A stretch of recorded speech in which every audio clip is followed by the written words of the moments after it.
بسم اللہ الرحمن الرحیم۔ السلام علیکم ورحمۃ اللہ وبرکاتہ۔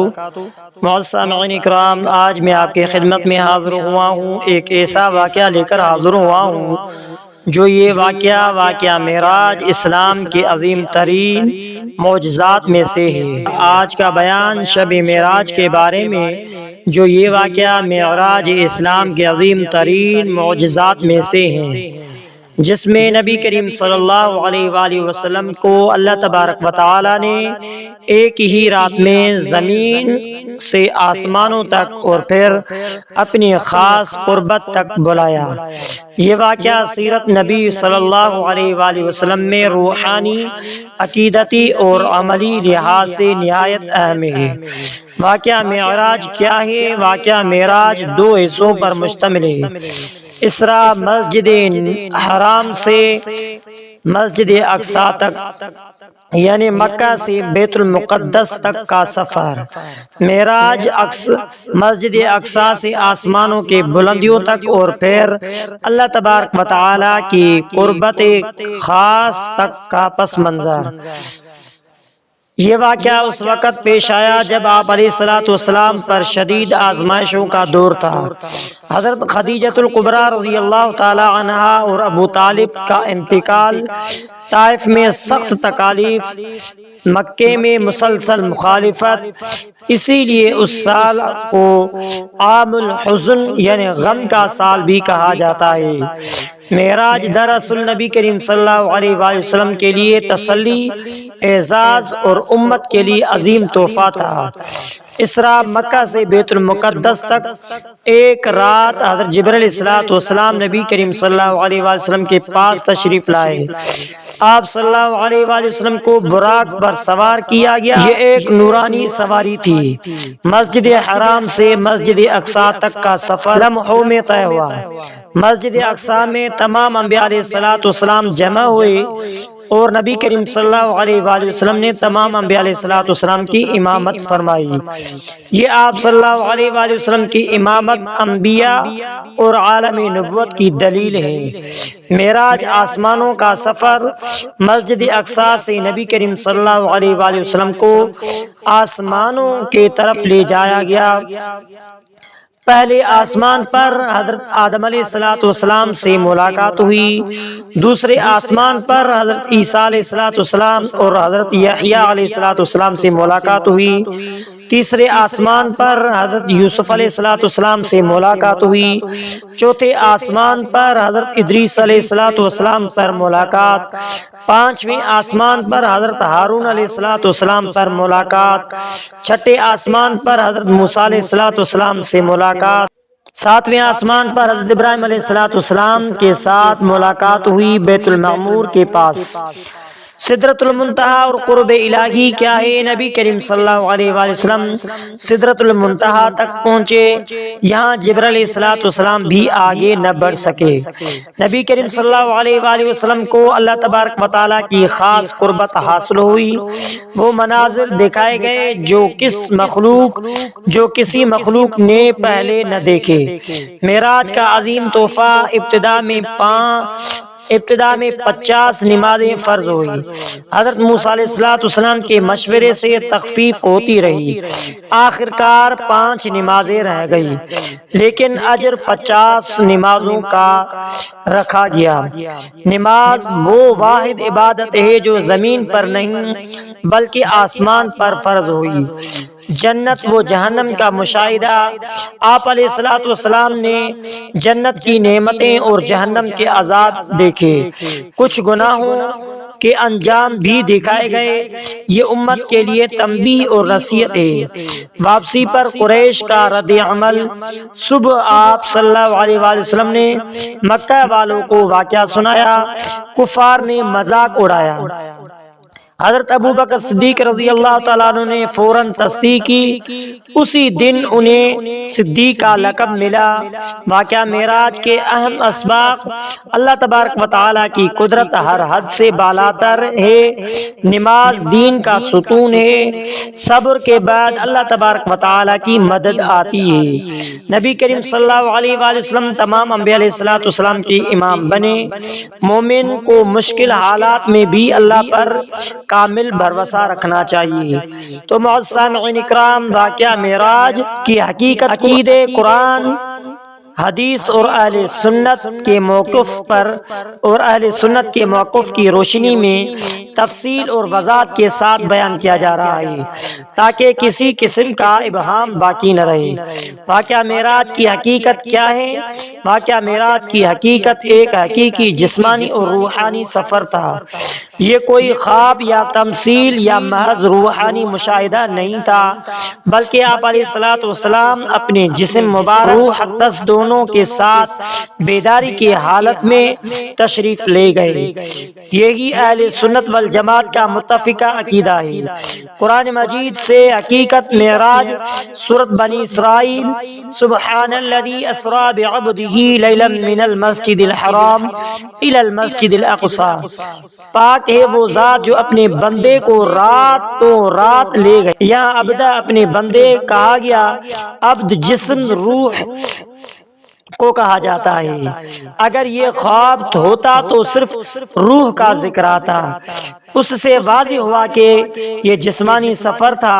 سورۃ النجم میں اللہ تبارک و تعالی نے عند سدرۃ المنتہی کا لفظ کہا۔ یہ بات صاف بتاتی ہے کہ نبی کریم صلی اللہ علیہ وآلہ وسلم نے حقیقی مشاہدہ کیا۔ آنکھ نے وہی دیکھا جو حقیقت تھی، کوئی وہم یا خواب نہیں تھا۔ حدیث حقیقت معراج صحیح بخاری، صحیح مسلم، ترمذی، نسائی اور دیگر کتب حدیث میں معراج کی تفصیلات متواتر روایات سے ثابت ہے۔ تو معزز سامعین اکرام، اگر معراج خواب ہوتے، کفار مذاق نہ اڑاتے، قریش اسے ناممکن نہ کہتے، سیدنا ابو بکر صدیق رضی اللہ تعالیٰ عنہ کو صدیق کا لقب نہ ملتا، کیونکہ خواب پر کوئی اعتراض نہیں کرتا۔ کیا معراج صرف روحانی تھے؟ کچھ لوگ کہتے ہیں یہ صرف روحانی تجربہ تھا۔ اس نظریے کی تردید قرآن میں عبد کا لفظ، براق پر سوار ہونا، مسجد اقصی میں نماز پڑھانا، قریش کا سخت انکار، سفر کی نشانیاں بیان کرنا، یہ سب چیزیں جسمانی سفر کے بغیر ممکن نہیں ہو سکتی۔ تو معزز سامعین اکرام، اللہ تبارک و تعالیٰ سے ملاقات کی حقیقت ایک نازک مگر اہم عقیدتی مسئلہ ہے۔ اہل سنت کا معتدل موقف، نبی کریم صلی اللہ علیہ وآلہ وسلم کو اللہ تبارک و تعالیٰ کی خاص قربت حاصل ہوئی۔ اللہ تبارک و تعالیٰ سے کلام ہوا، مگر اللہ کو آنکھوں سے دیکھنے پر اختلاف ہوا۔ حضرت ابن عباس رضی اللہ تعالیٰ عنہ رؤیت قلبی، دل سے، حضرت اما عائشہ صدیقہ ظاہری آنکھ سے نہیں، اس کے اختلاف میں کسی کا ایمان متاثر نہیں ہوتا۔ سدرۃ المنتہی کی حقیقت یہ وہ مقام ہے جہاں مخلوق کا علم ختم ہو جاتا ہے، فرشتے بھی آگے نہیں جا سکتے۔ حضرت جبرائیل علیہ السلام رک گئے، آپ علیہ السلام تنہا آگے تشریف لے گئے۔ یہ مقام نبی کریم صلی اللہ علیہ وآلہ وسلم کے سب سے بڑا اعزاز کی دلیل ہے۔ نماز کا تحفہ کیوں دیا گیا؟ نماز واحد عبادت ہے جو براہ راست اللہ نے فرض کی بغیر کسی فرشتے کے واسطے کے۔ یہ ثابت کرتا ہے کہ نماز محض عمل نہیں بلکہ اللہ سے ملاقات ہے۔ معراج کا انکار کرنے کا حکم، اہم عقیدہ یہ ہے کہ معراج کا انکار گمراہی ہے، کیونکہ یہ قرآن و حدیث سے ثابت ہے۔ البتہ تفصیلات میں اختلاف کی گنجائش ہے، مگر اصلی واقعے کے انکار درست نہیں۔ امت کے لیے نماز کو معمولی نہ سمجھو، مشکل کے بعد اللہ تبارک و تعالیٰ کی مدد آتی ہے۔ آپ علیہ السلام کا مقام تمام مخلوق سے بلند ہے۔ ایمان غیب پر یقین کا نام ہے۔ دنیا کی آزمائشیں عارضی ہیں۔ خلاصہ یہ ہوا کہ معراج ایک حقیقی واقعہ ہے، جسم اور روح کے ساتھ ہوا، بیداری کی حالت میں معراج ہوا، قرآن و حدیث سے ثابت ہے۔ امت کے لیے نماز کا عظیم تحفہ ہے۔ حقیقی تفصیل اور عقیدہ یہ ہے کہ معراج کیوں پیش آیا۔ الہی حکمت یہ ہے کہ معراج کا اتفاقی یا محض اعزاز نہیں تھا بلکہ ایک پیچھے گہری حکمت تھی۔ اس وقت کے حالات، نبی کریم صلی اللہ علیہ وآلہ وسلم نبوت کے 10ویں سال میں تھے۔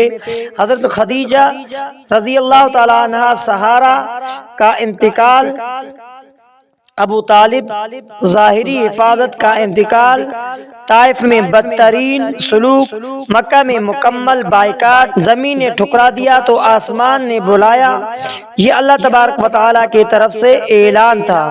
اے محبوب، اگر مخلوق نے نہ پہچانا تو خالق تمہیں خود بلاتا ہے۔ اسراء زمینی سفر کی مکمل تحقیق، نبی کریم صلی اللہ علیہ وسلم کا گھر، آپ علیہ السلام یا تو ام ہانی کے گھر تھے یا حتیم کعبہ میں تھے۔ حضرت جبرائیل علیہ السلام تشریف لائے، سینہ چاک کیا، زمزم سے دل کو دھویا گیا، ایمان و حکمت سے بھرا گیا۔ یہ عمل جسمانی تیاری کے لیے دلیل ہے، خواب میں سینہ چاک نہیں کیا جا سکتا۔ براق کیا تھا؟ سفید رنگ کی نورانی سواری، خچر سے بڑا، گدھے سے چھوٹا، ایک قدم وہاں جہاں نظر جاتی۔ یہ اس بات کی دلیل ہے کہ یہ مادی سفر تھا، روحانی نہیں۔ راستے کے مشاہدات، حضرت جبرائیل علیہ السلام نے فرمایا یہاں نماز پڑھیں، مدینہ میں یہاں نماز پڑھیں، طور سینا میں یہاں نماز پڑھیں، بیت اللحم میں۔ یہ سب مقامات میں اسلامی تاریخ کے مراکز بنے۔ مسجد اقصی میں عظیم منظر، تمام انبیاء علیہ السلام جمع ہوئے، نبی کریم صلی اللہ علیہ وآلہ وسلم نے امامت فرمائی، تمام شریعتیں ختم، قیادت محمد مصطفیٰ صلی اللہ علیہ وسلم کو منتقل۔ آپ صلی اللہ علیہ وآلہ وسلم امام الانبیاء ہیں۔ معراج آسمانوں کی تفصیل کا سفر سے عقلیں رکتی ہیں مگر ایمان بولتا ہے۔ پہلا آسمان، حضرت آدم علیہ السلام، دائیں طرف خوش، بائیں طرف غم، نیک اولاد پر خوشی، بدکار پر افسوس، انسان کو اس کے انجام کی پہلی تنبیہ۔ دوسرا آسمان، حضرت یحییٰ علیہ السلام، حضرت عیسیٰ علیہ السلام، پاکیزگی، زہد، دنیا سے بے رغبتی، امت کے لیے طہارت قلب کا پیغام۔ تیسرا آسمان، حضرت یوسف علیہ السلام، حسن کا کمال، آزمائش میں صبر۔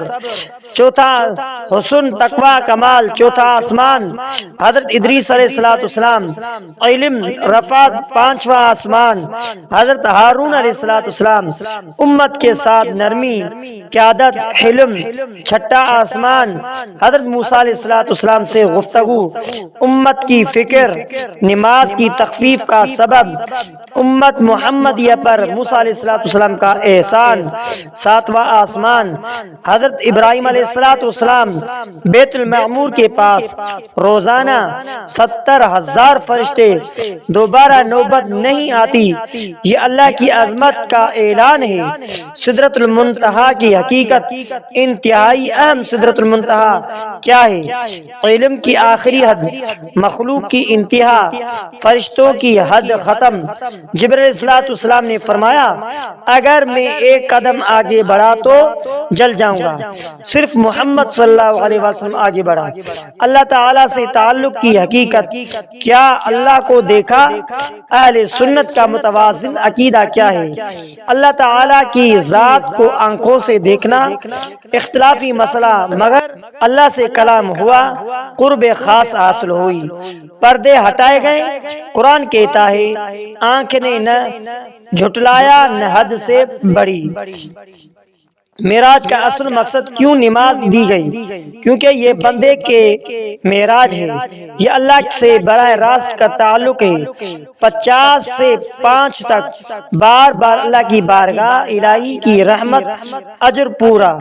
امت پر سب سے بڑا انعام جنت و جہنم کے مشاہدات نبی کریم صلی اللہ علیہ وسلم نے دیکھا۔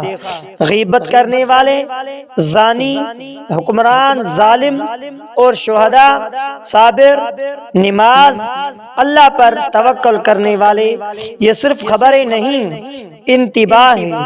واپسی اور آزمائش، ایمان صبر کا اعلان، قریش کا انکار، حضرت ابو بکر رضی اللہ تعالیٰ عنہ کا فوراً ایمان قول، صدیق اکبر، اگر حضرت محمد مصطفیٰ نے کہا ہے کہ تو سچ ہے، یہی ایمان ہے۔ معراج کا انکار، قرآن کا انکار، تفصیلات میں اختلاف جائز، اصلی واقعہ پر ایمان لازم ہے۔